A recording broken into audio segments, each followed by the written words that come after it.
हम सब भाई हर रोज 10 ऐसे गलतियां करते हैं, अल्लाह रब्बुल इज्जत रिज्क रोक लेता है। चलिए देखें आप वीडियो के 10 ऐसी चीजें जो आपका रिज्क रोक रही हैं। अगर आप ये 10 चीजें करते हैं तो आप अपना रिज्क खुद ही रोक रहे हैं। आप फजर की नमाज नहीं पढ़ते, रात को देर तक सोशल मीडिया स्क्रॉल करते रहते हैं और बिल्कुल फजर से पहले सो जाते हैं। हर रोज फजर के वक्त अल्लाह दुनिया में रिज्क को तकसीम करता है और आप उसी वक्त सो रहे होते हैं। इसलिए फजर की नमाज पढ़ना शुरू कर दीजिए। आप अपने गुनाहों को बहुत लाइटली लेते हैं और सिर्फ बैड हैबिट समझते हैं, बट असल में आपके गुनाह आपके रिस्क को ब्लॉक कर देते हैं। Back biting, gossip, Riba, jealousy, arrogance और हराम इनकम। आजकल इन सारी चीजों को गुनाह ही नहीं समझा जाता। ये छोटे छोटे गुनाह नहीं है, बल्कि ये आपके रिस्क को आप तक आने से रोक देते हैं। आप इस्तगफार नहीं करते, अल्लाह से अपने गुनाहों की सच्चे दिल से माफी नहीं मांगते। And let's be very clear, जब तक आपके गुनाह माफ नहीं होंगे तब तक आपका रिज्क आप तक नहीं पहुंचेगा। इसलिए अपने डेली रूटीन में इस्तगफार पढ़ना शुरू कर दीजिए। आप समझते हैं रिज्क सिर्फ पैसे हैं, अच्छी सेहत, सुकून की नींद, अच्छे माँ बाप, मोहब्बत करने वाला लाइफ पार्टनर और आंखों को ठंडक देने वाली औलाद,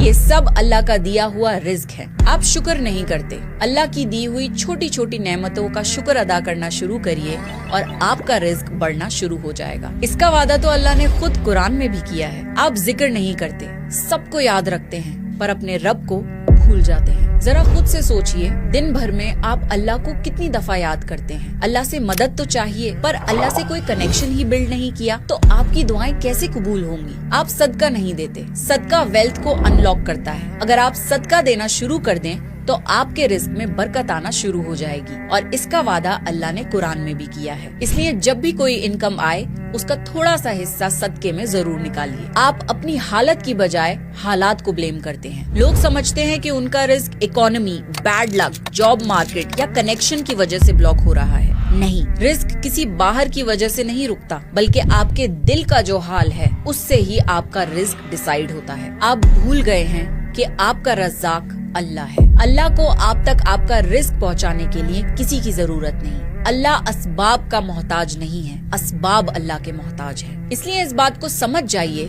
कि आपका रिस्क आप तक आने से कोई नहीं रोक सकता सिवाय आप खुद। अपने दिल को साफ करें, अपनी आदतें ठीक करें, अल्लाह से दुआ मांगें कि जो गुनाह आपके और आपके रिस्क के दरमियान आ रहे हैं अल्लाह आपको उन गुनाहों से दूर कर दे। अल्लाह से दुआ है कि अल्लाह हमें उन सारे गुनाहों से दूर कर दे जो हमारे रिस्क को रोक रहे हैं। आमीन। ऐसी कौन सी नेकी है जो आप आज से ही शुरू करना चाहते हैं ताकि आपका रिस्क भी खुल जाए? कमेंट करके बताइए।